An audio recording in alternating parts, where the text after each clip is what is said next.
तया मामद्य मेधयाग्ने मेधाविनं कुरु स्वाहा मेधाविनं कुरु स्वाहा। नमो आनंद शांति प्रदाता नमो भू प्राणों के हो प्राणदाता नमो हे भुआ दुख हर लेने हारे नमो सुखी भक्त आश्रय तुम्हारे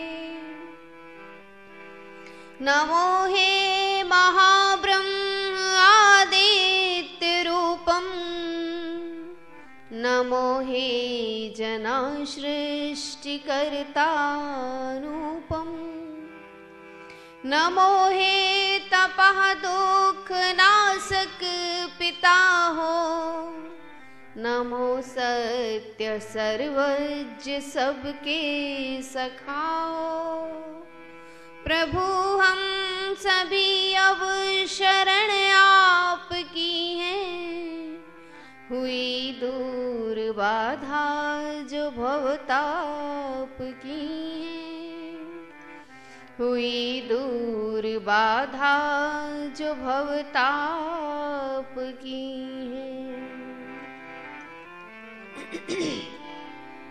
कर ले भला होगा भला अंत भला है कर ले भला होगा भला अंत भला है बस यही संसार में जीने की कला है कर ले भला होगा भला अंत भला है बस यही संसार में जीने की कला है। ओ प्राणी रे कर ले भला होगा भला अंत भला है बस यही संसार में जीने की कला है।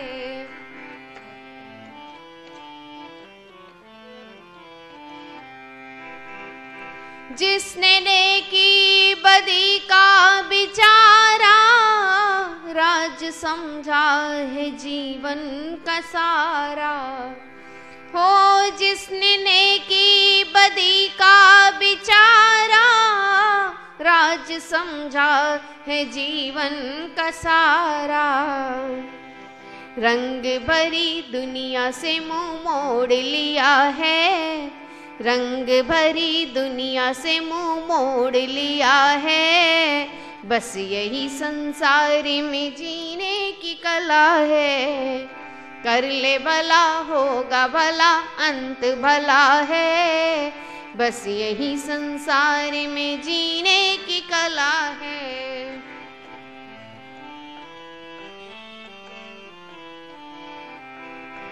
पाप जिसने कभी ना किया है दीन दुखियों को जीवन दिया है पाप जिसने कभी ना किया है दीन दुखियों को जीवन दिया है उसका सदा बाग यहाँ फूला फला है बस यही संसार में जीने की कला है उसका सदा बाग यहाँ फूला फला है बस यही संसार में जीने की कला है कर ले भला होगा भला अंत भला है बस यही संसार में जीने की कला है।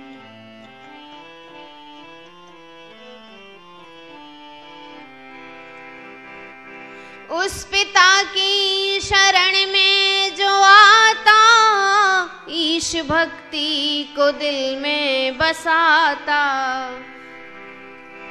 उस पिता की शरण में जो आए ईश भक्ति को दिल में बसाए क्रोध की अग्नि में कभी जो न जला है, क्रोध की अग्नि में कभी जो न जला है, बस यही संसार में जीने की कला है। कर ले भला होगा भला, अंत भला है, बस यही संसार में जीने की कला है, बस यही संसार में।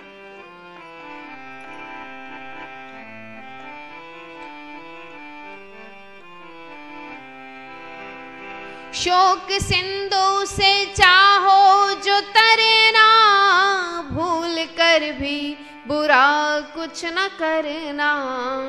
शोक सिंधु से चाहो जो तरना, भूल कर भी बुरा कुछ न करना।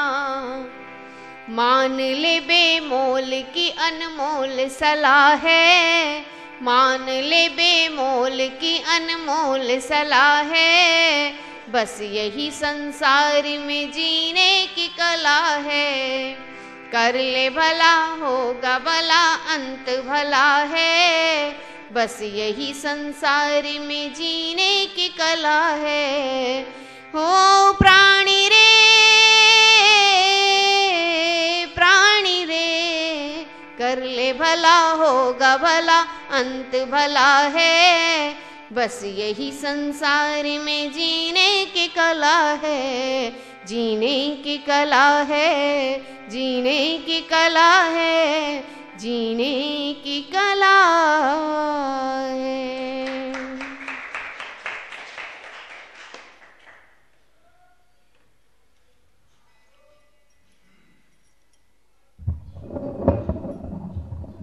ओम ओम ओम ओम ओम। कमर सीधी करके बैठें। मूलाधार चक्र को ऊपर को खींचें। लंबा और गहरा श्वास ओम का उच्चारण।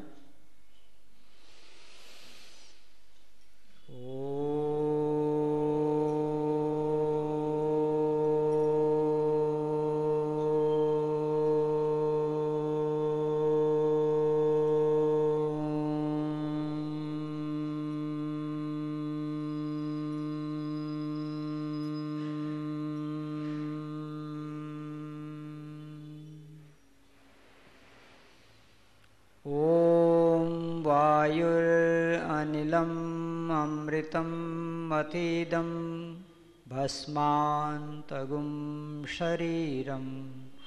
ॐ क्रतोस्मर क्लीवेश्मर क्रतं स्मर। ओंकारबिन्दुसंयुक्तं नित्यं ध्यायन्ति योगिनः। कामदा मोक्षदा चैव ओंकाराय नमो नमः। कामदा मोक्षदा चैव ओंकाराय नमो नमः। श्वास श्वास में ओम जप, वृथा श्वास ना खोय। ना जाने इस श्वास का आवन हो ये न हो। विष का विषधर जब डसे, ओम जड़ी चबा। है नाग दमन यह औषधि, बाहर ढूंढन न जाओ। है नाग दमन यह औषधि, बाहर ढूंढन न जा। ओम शांति शांति शांति। ओम और शांति दोनों शब्दों को मिला दिया गया है। ओम भी वेद का शब्द है, शांति भी वेद का शब्द है। ऋषि लोग कितने ईश्वर के भक्त थे, कैसे शब्दों को कहाँ रखना है, इतनी उच्च विद्या उनके पास थी। हम तो वर्षों से रटते सुनते चले आए हैं ओम शांति ओम शांति, लेकिन जिस ऋषि ने इन शब्दों को मिलाया वो ऋषि कितने मंत्र दृष्टा थे और कितने ईश्वर की भक्ति में ओतप्रोत रहते थे। इस ओम शांति का अर्थ क्या होता है? ओम अर्थात परमेश्वर का मुख्य नाम, शांति जीवात्मा की आवश्यकता। शांति क्या है? जीवात्मा की आवश्यकता है, वो शांत होना चाहता है। आप दिन भर घर में काम करते हैं, रात को घर आके शांत होना चाहते हैं, और जब आप शांत होते हैं तो नींद भी अच्छी आती है, और यदि अशांत होगी तो नींद आती नहीं। तो ये शांति कैसे मिलेगी? तो कहा ओम कृतोस्मर, हे कर्मशील जीवात्मा। ये जो क्रतु शब्द है ना, ये जीवात्मा के लिए प्रयोग हुआ है। ये इसलिए प्रयोग हुआ है कि इसमें जीवात्मा की एक विशेषता बताई है कि कर्मशील है जीवात्मा। क्या है? कर्मशील है, लेकिन प्रमाद में, आलस्य में पड़कर अपनी कर्मशीलता को खो बैठता है। इसलिए परमात्मा उसको याद दिला रहे हैं कि जब ओम का स्मरण करेंगे तो क्रतु अर्थात तू कर्मशील है। ओम के स्मरण के लिए पुरुषार्थ कर, कुछ समय निकाल, है ना? क्या कहते हैं लोग? जब तक रहेगी जिंदगी फुर्सत न होगी काम से, थोड़ा समय निकालो प्रेम करो भगवान से। तो वो थोड़ा समय में ही क्रांति आ जाती है। महात्मा कबीर ने तो कहा 2.5 अक्षर प्रेम का पढ़े सो पंडित होई, पोथी पढ़ पर जुगमुआ पंडित भया न कोई। तो चारों वेदों का ये सार है। सन 1980 में मैं हरिद्वार गया था। वहाँ पर एक सन्यासी थे, आर्य समाज के योगी थे, योग शिविर लगाया करते थे, नाम याद नहीं आ रहा है समय। अच्छे सन्यासी थे, अब शरीर छूट गया उनका। स्वामी दिव्यानंद सरस्वती बहुत उच्च कोटि के सन्यासी थे आर्य समाज में। बाबा रामदेव जी का आगमन उनके बाद हुआ। बहुत अच्छे योगी थे और महात्मा आनंद स्वामी का दर्शन किया था उन्होंने। तो उनके योग शिविर में मैं गया था। तो वहाँ जब शिविर का समापन हुआ तो आर्य समाज अमेरिका के राष्ट्रपति आए थे। आर्य समाज अमेरिका के, आर्य समाज के प्रधान, राष्ट्रपति आर्य समाज के, अमेरिका के राष्ट्रपति नहीं। आर्य समाज जो अमेरिका आर्य समाज है उसके जो राष्ट्रपति यानी प्रधान थे, उनको आमंत्रित किया गया था उसमें। बहुत बड़े उद्योगपति थे वो। तो जब संपूर्ण कार्यक्रम समाप्त हुआ तो स्वामी जी ने कहा अब आशीर्वाद के रूप में आर्य समाज अमेरिका के प्रधान जी आएंगे, उनसे निवेदन है कुछ अपनी बात कहें। तो वो जब आए तो सब लोग सुन रहे थे कि बहुत अच्छा बोलेंगे, बहुत लंबा चौड़ा भाषण। प्रेरणा लेना चाहते हो तो ओम कृतो स्मरण, ओम का स्मरण करो, माइक छोड़ के नीचे बैठ गए। मतलब ये सार है वेदों का। क्या है? वेदों का सार है ये। अगर इसको पकड़ लिया, वेद मंत्र नहीं भी आएंगे कोई बात नहीं, चलेगा। लेकिन बहुत वेद मंत्र आपको आते हैं, पदच्छेद कर लेते हैं, व्याख्या कर लेते हैं, शब्दार्थ कर लेते हैं, लेकिन ओम का स्मरण नहीं करते तो सब बेकार है। आचार्य चाणक्य ने लिखा है ज्ञान अथाह सागर है। क्या है? ज्ञान अथाह सागर है। मनुष्य को अनंत योनियां, अनंत अवसर दे दिए जाएं, फिर भी वो ज्ञान को पूरा नहीं प्राप्त कर सकता। लेकिन बुद्धिमान उसको कहते हैं जो काम की बातें निकाल के आगे चल देता है, उसी को बुद्धिमान कहा जाता है। तो शास्त्रों का निचोड़ है ओम कृतो स्मर, हम ओम का स्मरण करें। 2.5 अक्षर का है ओम। ओ, ऊ और मो पे हलंत लगा हुआ है। यही वो 2.5 अक्षर है जिसकी जाप करने से प्रेम पैदा होता है। कबीर जिस प्रेम की बात कह रहे हैं वो प्रेम इसी 2.5 अक्षर के जाप से उत्पन्न होता है। इसका निरंतर शब्द अर्थ सहित जाप करना चाहिए तो जीवन में क्रांति आती है। और यह ओम कैसा है? तो शास्त्रों ने बोला है कि ये जो परमात्मा है ये निराकार है। कैसा है? निराकार है। अब कभी कभी कुछ लोग अपने आप को बहुत एडवांस समझते हैं, बहुत अधिक बुद्धिमान समझते हैं। बुद्धिमान होना अच्छा है, लेकिन अधिक बुद्धिमान होना भी दोष है, ठीक है ना। तो जो अधिक बुद्धिमान है वो कहते हैं हम तो सबको मानते हैं, आर्य समाजियों को भी मानते हैं, सनातनियों को भी मानते हैं, ईश्वर अल्लाह तेरो नाम सबको सन्मति दे भगवान। ऐसे लोग बड़े खतरे वाले लोग, इनसे हमेशा सावधान रहिएगा आप। ऐसे लोगों ने देश भी बर्बाद किया था। आपको पता है गांधी जी सारे जीवन भर यही कहते चले गए, ईश्वर अल्लाह तेरो नाम सबको सन्मत। इतिहास बताता है गांधी जी मंदिर में कुरान पढ़ते थे, लेकिन इतने वर्षों जीने के बाद भी भूल करके भी वो गीता मस्जिद में नहीं ले जा सके। गांधी जी जानते थे जिस दिन मैं गीता मस्जिद में ले जाऊंगा, मेरा आधा शरीर मस्जिद के अंदर होगा, आधा बाहर होगा। इतना जानने वाला आदमी भी लोगों को गुमराह करता रहा, ईश्वर अल्लाह तेरो नाम सबको सन्मत दे भगवान। जबकि स्पष्ट है अल्लाह उसी का नाम है जो 7वें आसमान में रह रहा है, और ईश्वर उसका नाम है जो सर्वव्यापक है। कह रहीम कैसे निभे बेर केर को संग, वो डोलत रस आपने उनके फाटत अंग। विचार करने की बात है। तो जो लोग ऐसा कहते हैं हम तो सबको मानते हैं, आर्य समाज का सत्संग भी सुनने चले जाते हैं, और उसके बाद जो कोई और महात्मा आते हैं पौराणिक, उनके भी सुनने चले जाते हैं, मुरारी बापू को भी सुन लेते हैं, आसाराम बापू को भी सुन लेते हैं, रामपाल जी को भी सुन लेते हैं, और जितने चैनल आते हैं सबको सुन लेते हैं। समझो वो आदमी संसार का सबसे भटका हुआ इंसान है। क्या है? भटका हुआ इंसान है, क्योंकि वो अभी तक सत्य को नहीं प्राप्त कर पाया। क्यों? क्योंकि ईश्वर निराकार है।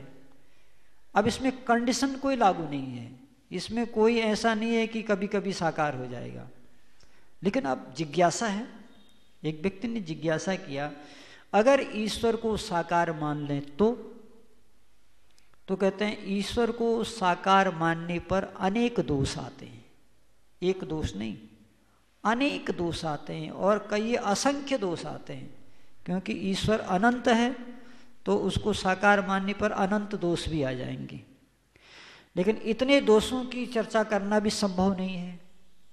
लेकिन मैं 9 दोषों की चर्चा आपके सामने करूंगा, और आज हृदय में इसको धारण कर लीजिए। ऐसे इसको याद कर लीजिए कि दुनिया का कोई व्यक्ति जब भी आपसे कहे कि ईश्वर साकार है, तो आप उसको समझा सकें कि नहीं नहीं, वो साकार नहीं है, वो निराकार ही है। तो 9 दोष कौन है सुनिए। नंबर 1, अगर हम ईश्वर को साकार मानेंगे तो ईश्वर सच्चिदानंद नहीं हो सकता। ये पहला दोष है। क्या नहीं हो सकता? कब नहीं हो सकता? साकार मानने से, अवतार मानने से। ईश्वर सच्चिदानंद स्वरूप नहीं हो सकता। जो लोग मूर्तियों को ईश्वर मानते हैं और कहते हैं हे ईश्वर आप सच्चिदानंद स्वरूप हैं, वो मिथ्यावादी है। क्या है? वो झूठ बोल रहा है, उसने समझा ही नहीं ईश्वर को। वो लड़कपन, बच्चों वाली बात कर रहा है।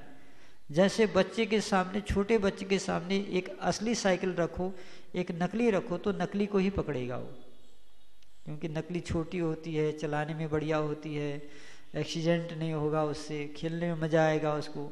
असली को तो उठाना ही उसके लिए भारी हो जाएगा। तो ये बच्चों वाली बात है कि ये निराकार भी है, साकार भी है। कहते हैं नहीं, अगर ईश्वर को आप साकार मानेंगे, मूर्ति वाला मानेंगे, अवतार वाला मानेंगे, तो वो सच्चिदानंद नहीं हो सकता। और जबकि आर्य समाज का जो दूसरा नियम है, क्या है? ईश्वर सच्चिदानंद है ना, दूसरा नियम। अब इसमें 3 शब्द हैं, सत, चित और आनंद। सत का मतलब है सत्ता। हमारी सत्ता आज है, कल रहे या न रहे। हमारी अर्थात शरीर की, आत्मा की सत्ता तो सदा रहती है। लेकिन ईश्वर पहले भी था, आज भी है और आगे भी। अगर आप उसको साकार मान लेंगे तो साकार का मतलब पहले नहीं था, आज है, आगे नहीं रहेगा। उसी प्रकार से चित का अर्थ होता है ज्ञानवान। अगर आप ईश्वर को साकार मान लेंगे तो फिर ईश्वर ज्ञानवान भी नहीं माना जाएगा, क्योंकि वेद में ईश्वर ने स्वयं कहा है कि ईश्वर निराकार है। तो ईश्वर क्या अपनी ही परिभाषा को बदल देगा? ईश्वर क्या अपने ही ज्ञान को बदल देगा? कभी नहीं बदल सकता। इसलिए ईश्वर सच्चित और आनंद स्वरूप है। अगर ईश्वर को आप साकार वाला मानेंगे तो ईश्वर फिर दुखी भी होगा। जैसे भगवान राम पिता के मरने पर दुखी हुए, पत्नी के अपहरण होने पर दुखी हो गए, भाई को शक्ति लग गई तो दुखी हो गए। भगवान कृष्ण जीवन में कितनी बार दुखी हुए, अपनी मथुरा छोड़कर के द्वारिका उनको बसानी पड़ी। तो क्या परमात्मा ऐसा दुखी होता है क्या? नहीं। अगर परमात्मा ऐसा दुखी होगा तो फिर आनंद स्वरूप कैसे रह जाएगा वो? तो इसलिए ईश्वर को साकार मानने में पहला दोष है कि ईश्वर सच्चिदानंद स्वरूप नहीं हो सकता। अगर वह सच्चिदानंद स्वरूप है तो फिर वो आकार वाला जीवात्मा, देखो जीवात्मा भी निराकार है, मगर जीवात्मा शरीर को धारण करता है। साकार होना और शरीर धारण करना दोनों में अंतर है। ठीक है, ये जो शरीर धारण जीवात्मा करता है, इस शरीर को जीवात्मा बनाता भी नहीं है, बनाता है इसको परमात्मा, धारण करता है इसको जीवात्मा, और धारण करने की योग्यता भी जीव परमात्मा ही देता है। ऐसा नहीं कि परमात्मा ने योग्यता इसको दे दी, ऐसा नहीं होता है। जब आप अननोन थे, मोबाइल चलाना नहीं जानते थे, तब आपने पहली बार जब मोबाइल खरीदा तो आपने किसी से हेल्प ली कि नहीं ली? भैया कैसे चलाते हैं, बटन कैसे दबाते हैं, कुंजी क्या है? और मैंने तो शुरू में देखा है लोगों को, लोग ऐसे समझाते थे कि लाल वाला आएगा तो दबा देना, हरा वाला आएगा तो उठा लेना, ऐसे ऐसे बताते थे। तो इसी प्रकार से आज हम जिस शरीर को लेके इतना इतरा रहे हैं, खेल रहे हैं, जब शुरू में यह शरीर बना तो परमात्मा ने ही बताया कैसे कैसे काम लेना है, आँखों से क्या काम लेना है, हाथों से क्या काम लेना है। कौन बता रहा है? कहाँ बता रहा है? वेद में। भद्रम कर्णे विष्णुयाम देवा भद्रम पश्येमाक्षभियत्रा स्त्रेरंगे तुष्टवागम शस्तनुर्विषेमहि देवहितम यदायु। हे मनुष्य, जो भी आयु तुमको प्राप्त हुई है, इस आयु से तुम आँखों से अच्छा देखना, कानों से अच्छा सुनना, नासिका से अच्छा गंध लेना, मुँह से भक्ष्य ही खाना, अभक्ष मत खाना, हाथों से हिंसा मत करना, पाँवों से कभी मदिरालय मत जाना। ये सारे के सारे उपदेश परमात्मा ने ही दिए हमको। परमात्मा निराकार है, जीवात्मा भी निराकार है, लेकिन जीवात्मा को शरीर की आवश्यकता पड़ती है, क्योंकि जीवात्मा को ज्ञान बाहर के पदार्थों से भी होता है। ईश्वर का ज्ञान तो उसके अंदर सन्निहित है, लेकिन जीवात्मा के पास कुछ स्वाभाविक ज्ञान है जो उसका अपना है, और कुछ नैमित्तिक ज्ञान है। नैमित्तिक ज्ञान में वेद भी नैमित्तिक ज्ञान है। किसी आचार्य के माध्यम से हम वेद के ज्ञान को प्राप्त करते हैं, और उसके कथनानुसार फिर श्रवण मनन और निधिध्यासन करके अपनी आत्मा का साक्षात्कार कर लेते हैं। तो इसलिए ईश्वर को यदि हम साकार मानेंगे तो ईश्वर सच्चिदानंद स्वरूप नहीं रहेगा, पहला दोष। दूसरा दोष, अगर हम ईश्वर को साकार मानेंगे तो ईश्वर निर्विकार नहीं रहेगा। क्या बताया? ईश्वर दो शब्द हैं, एक शब्द है निराकार और एक है निर्विकार। दोनों में अंतर है, और इस अंतर को अच्छी तरह समझ लेना चाहिए। निराकार का अर्थ अलग है और निर्विकार का अर्थ अलग है। निराकार का अर्थ है आकार रहित होना, तो परमात्मा का कोई भी आकार नहीं है। और निर्विकार का अर्थ होता है विकारों से रहित होना। तो विकार क्या है? काम, क्रोध, लोभ, मोह, राग, द्वेष, मान, अपमान, अमीरी, गरीबी, सुख, दुख, ये सब क्या है? हानि, लाभ, ये विकार हैं। परमात्मा में ये विकार नहीं है। अब श्री राम को यदि हम ईश्वर मानेंगे तो कितने बड़ी हानि हो जाएगी। देखो, जब माँ सीता का अपहरण हो जाता है तो भगवान राम रोने लगते हैं, रो करके कहते हैं, हे खग हे मृग मधुकर श्रेणी, तुम देखी सीता मृग नयनी। पेड़ों से, पौधों से, पत्तियों से कौन पूछता है? भगवान पूछेगा क्या? भगवान पूछे। जब आदमी विक्षिप्त होता है तो विक्षिप्त अवस्था में वो किससे बोल रहा है उसको इसका भी भान नहीं रहता है। किसी के घर में आग लग जाए और उसको भागना हो तो वो थोड़ी देखेगा दरवाजा है या खिड़की है, जहाँ रास्ता मिलेगा वहाँ से बाहर निकलने का प्रयास करेगा। तो इसलिए निर्विकार है परमात्मा। अगर हम उसको आकार वाला मान लेंगे तो विकारों से ग्रसित हो जाएगा, फिर परमात्मा को भूख भी लगेगी, है ना। जीवात्मा को भूख लगने के बाद तो अकाल पड़ रहा है, और परमात्मा को भूख लग जाए तब है ना। वो कहना बड़े नादान हैं वो जन, गढ़ते आपकी मूरत, बनाया विश्व को जिसने, उसे कैसे बनाऊं मैं। अजब हैरान हूँ भगवन, तुम्हें कैसे रिझाऊं मैं। लगाना भोग कुछ तुमको, ये एक अपराध करना है। लगाना भोग कुछ तुमको, ये एक अपराध करना है। खिलाता है जो सब जग को, उसे कैसे खिलाऊं मैं। अजब हैरान हूँ भगवन, तुम्हें कैसे रिझाऊं मैं। तुम्हारी ज्योति से रोशन है सूरज चाँद और तारे। तुम्हारी ज्योति से रोशन है सूरज चाँद और तारे। महा अंधेर है मुझको, अगर दीपक दिखाऊं मैं। अजब है रान हूँ भगवन, तुम्हें कैसे रिझाऊं मैं। करूं किस और आवाहन कि तुम सर्वत्र व्यापक हो। करूं किस और आवाहन कि तुम सर्वत्र व्यापक हो।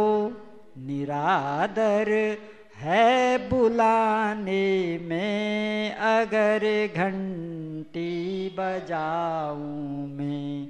निरादर है बुलाने में, अगर घंटी बजाऊं मैं। अजब है रान हूँ भगवन, तुम्हें कैसे रिझाऊं मैं।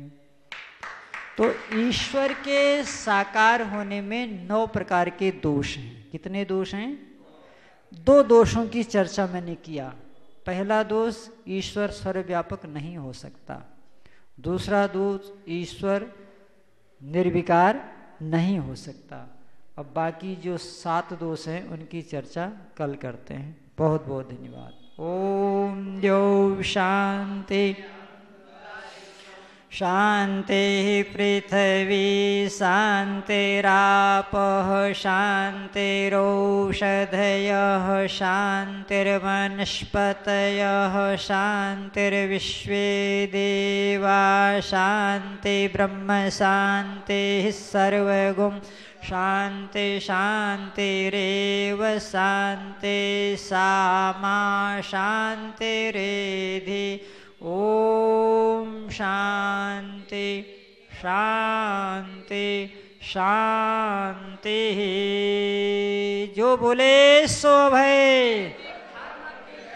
सत्य सनातन वैदिक धर्म की, महर्षि देवदयानंद की, गुरुवर ब्रजानंद की, भगवान राम की, भगवान कृष्ण की, आर्य समाज, वेद की ज्योति, ओम का झंडा, वैदिक ध्वनि।